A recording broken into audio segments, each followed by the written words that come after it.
New Hope TV, your encounter with God. Let's turn our Bibles to the book of James, chapter 3, please. Yes. चलिए निकालेंगे इस समय याकूब की पत्री उसके तीसरे अध्याय में, And let's read from verse 2. और आइए पढ़ेंगे उसके दूसरे वचन से। Indeed, we all make many mistakes. लिखा है, इसलिए कि हम सब बहुत बार चूक जाते हैं। There is no man who does not make a mistake. ऐसा कोई भी व्यक्ति नहीं है जो गलती ना करता हो। Now, further on it says, for if we could control our tongues, we would be perfect.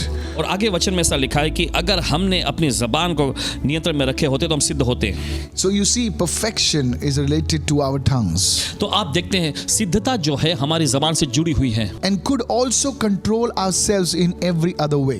और आगे वचन में लिखा है कि दूसरे सभी क्षेत्रों में भी अपने ऊपर नियंत्रण रखे This होते हैं। tells us that if we can allow the Holy Spirit to control our tongues, then every area of our life would fall in line. इस बात को हम पर जाहिर करते हैं कि अगर हम पवित्र आत्मा को अनुमति देंगे कि हमारे जबान पे वो नियंत्रण रखे, तो हमारी जिंदगी का दूसरा सभी क्षेत्र जो है बिल्कुल एक साथ मेल खाने लगेगा। One of the first manifestations of the Holy Spirit on the day of Pentecost, the church which the day it was birthed, was the gift of tongues. और हम देखते हैं एक मुख्य जो प्रदर्शन या प्रगटीकरण जो हुआ था पेंटिकॉस्ट के दिन, हम देखते हैं वह था पवित्र आत्मा दिया गया था, वो तो अन्य भाषा या जबान Every का other भाषा, gift followed that gift. और दूसरे सभी वरदान जो उनके पीछे ही आते हैं। Apostle James writes, we can make a large horse go wherever we want by means of a small bit in its mouth.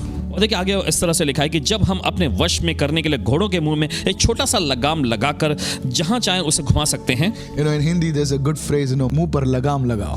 और I देखिए- like that phrase, you know. Hindi में एक ऐसा वाक्य कहा जाता है, मुंह Such पे a लगाम good लगाना। one. Yes.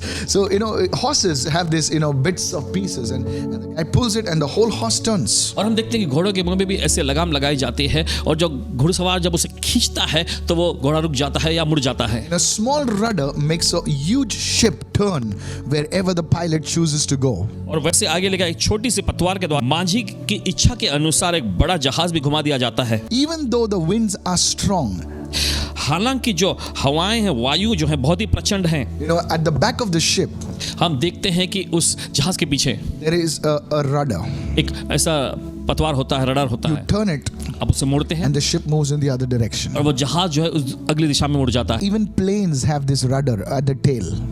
हवाई जहाज होता है, उसमें भी उसकी पूंछ पर इस तरह का रडार होता Of है। course, Apostle James did not have planes in those days, but he spoke of the rudder. यकीनन उन दिनों में याकूब के सामने हवाई जहाज तो नहीं हुआ करते थे, लेकिन यकीनन वो जो पानी के जहाज के रडार के बारे में बता रहे हैं। In the same way, उसी तरीके से the tongue is a small thing that makes grand speeches, but a tiny spark can set a great forest on fire. वैसे ही जबान भी एक छोटा सा अंग है, और वह बड़ी बड़ी डिंगे मारती हैं, और देखो थोड़ी सी आग से कितने बड़े जंगल में आग लग जाती है। Today I'm talking about the secrets that every Christian should know. और आज चर्चा करने जा रहे हैं उन रहस्यों के बारे में जिसे हर एक मसीह को जानना जरूरी है। People, I want you to understand these truths and not only understand and listen, but apply them in your lives. लोग चाहते हैं कि आप इस सच्चाई को समझ जाओ, सिर्फ समझे ही नहीं, लेकिन जरूरी है कि आप इसे अपने जीवन में लागू भी करें। Within these 23 days or 24 days, this whole year is going to come into an end. And some people, I can say, hear them saying, thank God.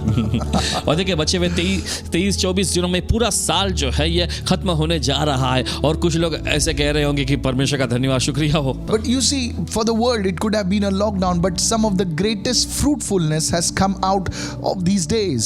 और देखिए दुनिया के लिए ये एक बहुत बड़ा लॉकडाउन जैसा ठहराया गया है, या वे मानते हैं, लेकिन हम देख सकते हैं कुछ महान नतीजे और फल जो है इन दिनों में निकल के आए हैं। This above scripture compares our lives to ships sailing on the oceans. और ये वचन अभी जो हमने पढ़ा, ये आयत जो है हमारी जिंदगी को उस पानी पर तैर रहे जहाज से तुलना करती है। Apostle James gives us 5 things which I want you to write it down. और यहाँ पर प्रेरित याकूब जो है 5 चीजों को सामने पेश करते हैं, जिसके बारे में चाहते हैं कि आप लिख लें इस वक्त। The first one, पहला है the ship. जहाज, That is our lives. जो है हमारा जीवन। The second one, दूसरा है the pilot. वो है चालक, That is our inner man. ये है हमारा भीतरी मनुष्यत्व। Third one, तीसरा है, Apostle James speaks about strong winds. और कहता है प्रचंड हवा। Those are the events and circumstances of life. और ये वे सारे हमारे जीवन में के हालात और घटने वाले वाकया हैं। The strong winds are indicative of those flood, the wind, the storms, the circumstances of life. और ये प्रचंड वायु जो है, देखिए बाढ़, तूफान, आंधियां जो हमारे जीवन में जो परिस्थितियां हैं उसका प्रतीक हैं। Rudder और फिर वो पतवार on the ship. ship, उस जहाज में, that is our tongue. ये है हमारी जबान। It's a small thing, आप देखते हैं छोटी सी चीज है, but it's symbolic of our tongue. लेकिन हम देखते हैं कि यह हमारी जबान का प्रतीक है। And the fifth one, और पांचवा है the ocean, समंदर, that is life itself. जो कि है जीवन खुद। So in this few scriptures, Apostle James gives us 5 things that are very, very important. कुछ आयतों में देखिए यहाँ पर प्रेरित याकूब जो 5 खास चीजों के बारे में दर्शाते हैं जो कि जानना बहुत जरूरी है। Now I want you to understand 3 fundamental truths that can really help us to reach our destination. और चाहते हैं कि इन 3 मुख्य सच्चाइयों को आप समझ जाएं जो कि यकीन हमारी मदद करेंगी हमारी मंजिल तक पहुंचने में। The first one, पहला है, you should understand this truth that you and I are full of God-given potential. आपको और मुझे हमें यह समझना जरूरी है कि हम में परमेश्वर के द्वारा दी हुई क्षमता भरी हुई है। There is no one on this earth who does not have God's potential inside of him. और देखिए इस धरती पर ऐसा कोई भी व्यक्ति नहीं है जिसमें परमेश्वर के द्वारा दिया हुआ क्षमता और काबिलियत ना हो। God is a merciful God. परमेश्वर दयालु परमेश्वर Even है। if you're born in the smallest hut or you're born somewhere anywhere, it does not matter your background. God has invested in you his potential. और देखिए चाहे आपने एक छोटे से झोपड़े में ही जन्म लिया हो या कहीं पर भी जन्म क्यों ना लिया हो, लेकिन परमेश्वर ने आप सभी के अंदर अपनी क्षमता को निवेश करके रखा है। You have to understand this. आप ये समझने की जरूरत है। When you understand this truth, जब आप इस सच्चाई को समझते you हैं know, you'll not throw yourself a pity party. तो देखिए आप अपने ऊपर ही मातम मनाते नहीं रहेंगे। You know, always we look at ourselves and see what is not there. और देखिए हमेशा हम अपनी ओर देखते हैं और वो पता लगाते हैं कि हमें क्या नहीं है। Why don't we look at ourselves and see what God has deposited in there? क्यों ना हम ऐसा करें कि हम अपनी ओर देखकर उन चीजों का पता लगाएं जो परमेश्वर ने पहले से ही हमारे अंदर निवेश करके रखा है। You see, Lord Jesus paid the ultimate price and invested much in us. और देखिए यीशु मसीह ने परम सिद्ध दाम चुकाकर हमारे अंदर बहुत कुछ निवेश कर दिया। We have unique gifts and talents on the inside of us. और देखिए आप और हम सभी विशेष हैं। परमेश्वर ने अनोखे अनोखे वरदान हमारे अंदर रखे हैं। Fingerprint does not match anyone else's on this earth. और देखिए आपके do you उंगलियों know के निशान जो है इस धरती पर दूसरे किसी भी व्यक्ति से मेल नहीं खाते हैं। Just imagine that billions of people and your fingerprint is unique. और जरा कल्पना करें कि अरबों की तादाद में लोग भरे पड़े हैं लेकिन आपकी उंगली के निशान जो है बिल्कुल विशेष हैं, किसी से मेल You're नहीं not a खाते। photocopy, you are unique. आप किसी की बनाई हुई नकल नहीं है, आप विशेष हैं। You see, inside your eye, the optical nerve, it's different than anyone. आपकी आंख के अंदर वो एक प्रकार की जो नस जो कहा जाता है जो तत्व जो है वो बिल्कुल अलग है, वैसा किसी के पास भी नहीं। I've been to some airports and they scan your eye. They tell us that it is not possible for anyone else to have that kind of eye. Paswan ji Wow. दुनिया के दूसरे ऐसे देशों के एयरपोर्ट पे गए हैं जो वहां पर आंखों का स्कैन करते हैं और वो ऐसा बताते हैं कि आंखों के ऐसे स्कैन करके ऐसी कुछ चीजें हैं आंखों में जो दूसरे किसी से भी मेल नहीं खाती हैं। You need to understand this truth that no matter what you're going through right now, God has invested in you his potential. चाहते हैं कि आप इस बात को समझ लें कि इससे फर्क नहीं पड़ता आप किस दौर से जा रहे हैं, लेकिन परमेश्वर ने अपनी क्षमता को आप सभी के अंदर निवेश करके रखा है। Pastor, how can I discover this potential? Paswan ji इस क्षमता का मैं कैसे पता लगा सकता हूँ? With the help of the Holy Spirit, you and I need to discover, refine and use those giftings that for the glory of God and for the benefit of man. देखिए पवित्र आत्मा की सहायता के द्वारा हमें उन वरदानों को, उन क्षमताओं को जो परमेश्वर ने हमारे अंदर रखा है पता लगाना है, उन्हें हमें ढालना है और उनका इस्तेमाल करना है परमेश्वर की महिमा के लिए और जो लोग हमारे आसपास हैं उनके फायदों के लिए। You know, Scripture says, देखिए वचन में लिखा है God has prepared wonderful things for those who love Him. परमेश्वर ने उन लोगों के लिए जो उससे प्यार करते हैं अद्भुत चीजें तैयार करके रखी हैं। Please understand this truth. मेहरबानी करके सच्चाई को And समझें। then the Scripture says, the Holy Spirit shall reveal those things to us. और फिर आगे वचन में लिखा है कि पवित्र आत्मा उन चीजों को हम पर जाहिर करेगा। Please understand this truth. और मेहरबानी करके सच्चाई को As you समझें। begin to fellowship with the Holy Spirit, जैसे आप पवित्र आत्मा के साथ सहभागिता करना शुरू करते that हैं, koinonia, that intimate fellowship with the Holy Spirit, वो कोइनोनिया पवित्र आत्मा के साथ वो घनिष्ठता का संबंध, you'll begin to discover things in your life which you thought you did not have.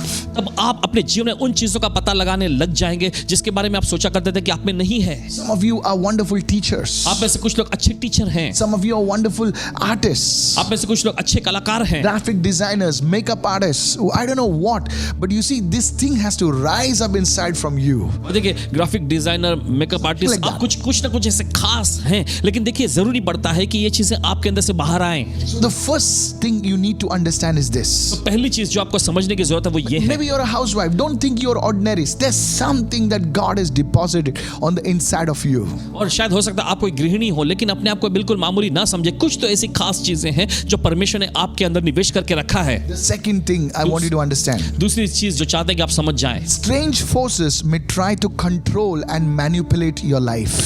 अजीब ताकतें जो हैं आपके जीवन को नियंत्रित करने और आपके जीवन को भरमाने की कोशिश करेंगी। Scripture speaks about two people, और देखिए वचन में बताता है दो लोगों के बारे में, wise man and foolish man. बुद्धिमान व्यक्ति और मूर्ख व्यक्ति के But बारे the में। important thing is both of them went through the same troubles.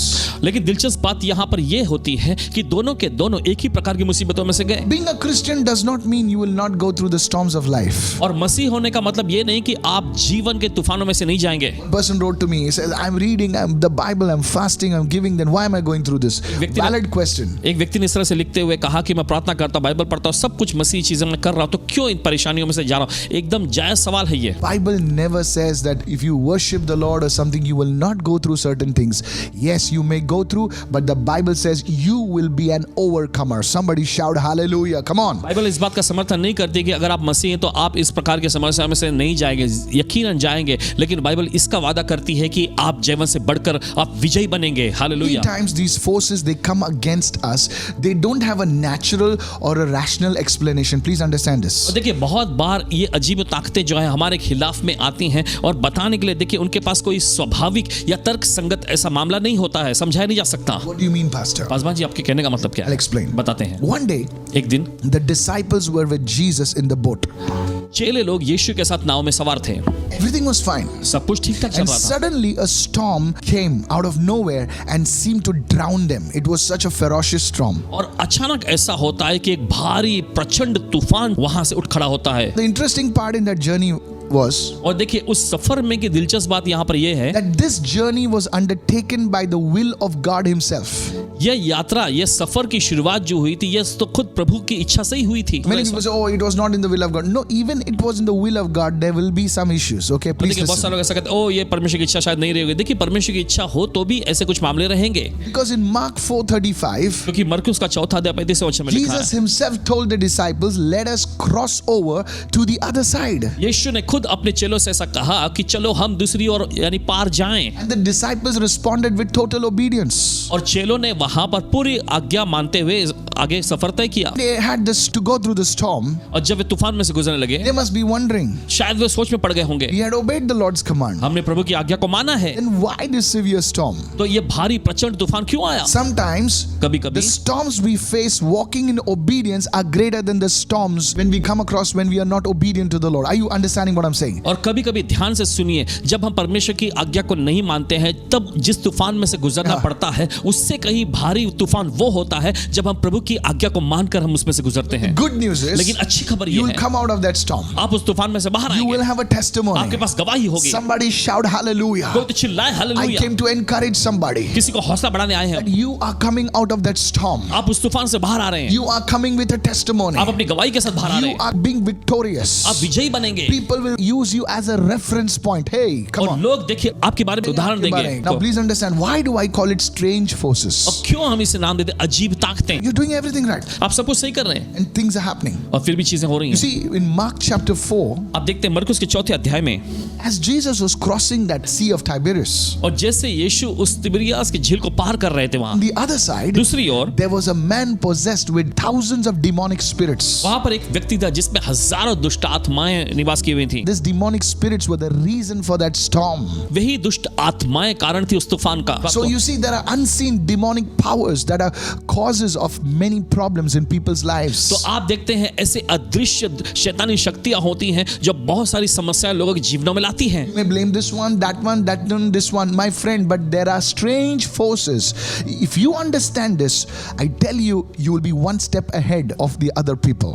देखिए, आप इस पर उस पर सभी पर दोष लगाते रहेंगे, लेकिन इसके पीछे उन अजीब ताकतों का ही हाथ है। अगर आप इस बात को समझ जाएंगे तो आप दूसरे सभी लोगों से एक कदम आगे ही रहेंगे। Jesus had this revelation. यीशु के पास ये प्रकाशन था। That's why इसलिए when the disciples came to Jesus, जब चेले लोग यीशु के पास आए they woke him up. और उन्होंने यीशु को जगाया, Jesus was not woken up by the sound of the thunder, the storm and the rain. He was woken up by the cry of his disciples. Come on, somebody shout hallelujah. और यीशु ने देखे बारिश की आवाज या तूफान की आवाज या बिजली कड़कने की आवाज से जागे नहीं, लेकिन यीशु जागे अपने चेलों की पुकार को सुनकर। That's how it is even today. और ऐसा ये आज भी लागू। Jesus knows all the circumstances. हालातों के बारे में यीशु सब कुछ जानते हैं। Jesus knows what you're going through. किस दौर से आप जा रहे हैं यीशु। But if you have to rouse him up, लेकिन अगर आप चाहते हैं कि उसे जगाएं, and you need to call on his name, तो जरूरी है कि आप उसके नाम को पुकारें। call unto him, उसको पुकारिए, cry out to him in prayer, प्रार्थना में उसको पुकारिए, and he will rise in your storm. और वो आपके तूफान में उठ खड़ा होगा। Somebody shout hallelujah.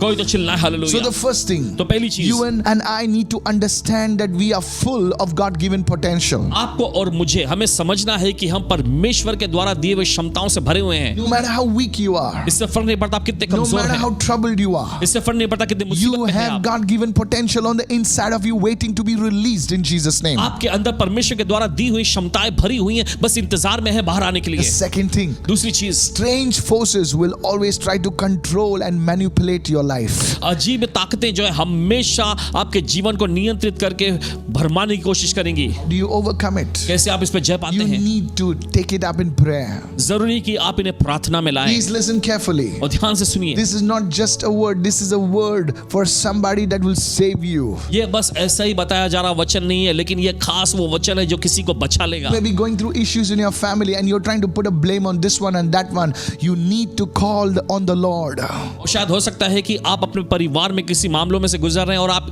कोशिश कर रहे हैं इस पर उस पर दोष लगाने का। नहीं, आपको प्रभु के नाम को पुकारना है। Some of you have not been praying. आप में से कुछ लोग प्रार्थना नहीं कर रहे। God will shake you out of that complacency and so that you can call on his name. अब आपको परमेश्वर उस आलसीपन से जगाएगा और ऐसा करेगा कि आप उसके नाम को पुकारें। Third thing, तीसरी चीज, you can steer your life in the right direction. देखिए आप अपने जीवन को सही दिशा की ओर बढ़ा सकते हैं। Pastor, I've made many mistakes. Paswan ji, मुझसे बहुत सारी गलतियां हुई No हैं। problem. कोई बात नहीं। God's grace allows you, even in that problem, to steer your life in the right direction. परमेश्वर का अनुग्रह देखिए आपके लिए ऐसा करेगा कि उस समस्या में भी आपका जीवन जो है सही दिशा में आगे बढ़े।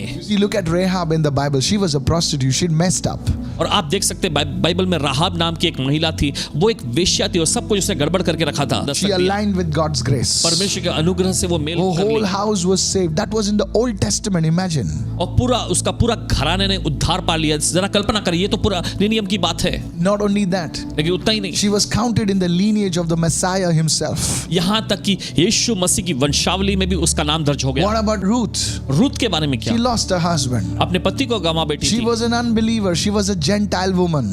वो तो बिल्कुल एक अविश्वासी थी, अन्य जाति महिला थी। She was in the lineage of David and ultimately in the lineage of Jesus Christ. और देखिए वो तो दाऊद की वंशावली में आ गए और आखिर में प्रभु यीशु मसीह की वंशावली में आई। You see, no matter, my friend, I want to encourage you right now. इससे फर्क नहीं पड़ता मेरे दोस्त, मैं आपका हौसला बढ़ाना चाहता You हूँ। can steer your life in the right direction. आप अपने जीवन को सही दिशा में आगे बढ़ा सकते हैं। Today, I urge you to take hold of your life. Don't just throw it away. आज आपसे अनुरोध करते हैं कि आपके जीवन को थामे रखें, बस यूं ही उड़ने मत दीजिए उसे। This year must have been terrible for you. शायद हो सकता है कि ये साल जो आपके लिए भयंकर रहा हो, Today, take hold of your life. लेकिन आज अपनी जिंदगी को थाम लें। Don't just waste your life like that. अपनी जिंदगी यूं ही बर्बाद न करें। You have to take care of your time, your finances. Shake off that dust, shake off that coat, and rise up and take hold of the Lord right now. आपको अपने समय को, अपने पैसों को, अपनी जिंदगी को थामे रखना है। देखिए उस धूल मिट्टी को झाड़ लीजिए और अपनी जिंदगी को थामे रखें, आगे बढ़ें। Life is like a ship. I told you. जैसे हमने आपको बताया, आपकी जिंदगी जहाज जैसी है God has appointed you as its pilot. और परमेश्वर ने आपको ठहराया है उसके चालक के No रूप में। ship can arrive its destinations without a pilot. कोई भी जहाज जो है अपनी मंजिल पर बिना चालक के नहीं पहुंच सकता। You need to know where you're going. आपको ये जानने की जरूरत है कि आप कहां जा रहे Please हैं। understand this right now. मेहरबानी करके समझिए I want इसे। you to say, Lord, speak to me. हम चाहते हैं कि आप बोलें ऐसा कि प्रभु मुझसे बात कर, Lord, guide me. प्रभु मेरी अगुवाई कर। Even as this year is coming to an end, और जैसे साल खत्म होने जा रहा है, you just can't treat it as another day, as another month. Oh, life goes on. No, you should say, Lord, show me what I need to do. Lord, open my eyes to see, and God will start speaking to you. और आप अपनी जिंदगी यूं ही, इस साल को यूं ही बीतते नहीं दे सकते। आपको कहना है कि प्रभु मुझसे बातें करो, प्रभु आपसे बातें करने लगेगा। This is how you do it. इसी तरीके से आप करते हैं। 3 things will help you to stir your ship in the right direction. Write this down. और लिख लीजिए 3 चीजें हैं जो आपकी मदद करेंगी आपके जीवन के जहाज को सही दिशा में आगे बढ़ने के लिए। Vision. Darshan, Not just from anyone, vision from the Lord. किसी और से मिला हुआ नहीं, लेकिन वो दर्शन जो प्रभु से आता है। Pastor, I've gone through a lot of trouble this अब year. पासवान जी, इस साल में बहुत मुसीबतों में से गुजरा हूं मैं। Don't worry. फिक्र न करें। You see the eagle. आप देखते हैं चील यानी उकाब को, It sees what others cannot see. वो सब देख सकता है जो दूसरे नहीं देख पाते। In the animal kingdom, the eagle just rises and rises and sees things which no other animal can see. Are you listening right now? देखिए, प्राणी जगत में जो उकाब यानी चील जो होता है, ऊंचाई और ऊंचाई पर उड़ता चला जाता है और वो सब कुछ वो देख पाता है जो दूसरे जानवर नहीं देख सकते। Rises above the storms तूफानों के ऊपर ऊंचाई and पर उड़ता catches है a vision और दर्शन को पकड़ता है no animal can see, जो दूसरा कोई जानवर नहीं देख which no सकता, bird can see. जिसे दूसरा कोई पंछी नहीं God देख has सकता। called us eagles. People of God, listen to me. We are the children. We have to rise up high and catch that vision that God has for us. परमेश्वर ने हमें उकाब के रूप में बुलाया है। देखिए, हम सभी परमेश्वर के संतान हैं और हमें उकाब के समान उस ऊंचाई पर चढ़ते जाना है, उड़ना है और उस दर्शन को पकड़ लेना है। A businessman, प्यारे व्यवसायिक you लोगों, could be going through a very tough time. शायद हो सकता है कि आप कठिन मुश्किल दौर से जा But रहे I हो, challenge you today. लेकिन आज आपको चुनौती देते Say, हैं। Lord, speak to me. आपको कहना है प्रभु मुझसे You बात must कर। be a student and you're like confused and you're like you don't know what to do. Say, Lord, speak to me. Open my eyes to see what you want me to do, Lord. शायद हो Come सकता on. है आप कोई विद्यार्थी हो और आप Yes. उलझन में पड़े हुए हैं कि क्या करना आपको समझ में नहीं आता। Yes. आप बोलिए कि प्रभु मुझसे बातें करो, मुझे दिखा मुझे क्या करना You है। will be like that eagle soaring up above and seeing what God wants you to see. Come on. आप उस उकाब के समान हो जाएंगे जो ऊंचाई पर उड़ते हुए चला जाता है और वो सब देखने लगता है जो परमेश्वर चाहता है कि आप देखें। Maybe you come from a very ordinary background. Your parents were never graduates. Your parents never went to school. No problem. God has appointed you. Rise up. Hallelujah. Come on. शायद हो सकता है कि आप एकदम साधारण से पृष्ठभूमि में से आए हो, Yes. जहां पर आपके माता पिता ने ज्यादा पढ़ाई लिखाई न की हो, यहां तक कि वे अनपढ़ रहे हो, कोई बात नहीं, लेकिन आप जरूरी है कि आप उस दर्शन को पकड़ लें और ऊंचा उठें। Say, Lord, speak to me. आपको कहना है प्रभु मुझसे बातें Come on, कर। everybody. Say, Lord, speak to me. चलिए सभी लोग कहें प्रभु मुझसे बात कर। Open my ears, मेरे कानों को my खोल, eyes, मेरी आंखें, to see, to hear what you have for me. देखने और सुनने के जो तेरे पास मेरे लिए है। You keep praying this prayer for this next few weeks that we have. और अगले कुछ हफ्ते जो बचे हैं हमारे पास, लगातार ये प्रार्थना आप करते जाएं God will give you that vision. और परमेश्वर आपको वो दर्शन God देगा। will release that vision from heaven. परमेश्वर स्वर्ग से उस दर्शन को आपके लिए मुक्त करेगा। Hallelujah.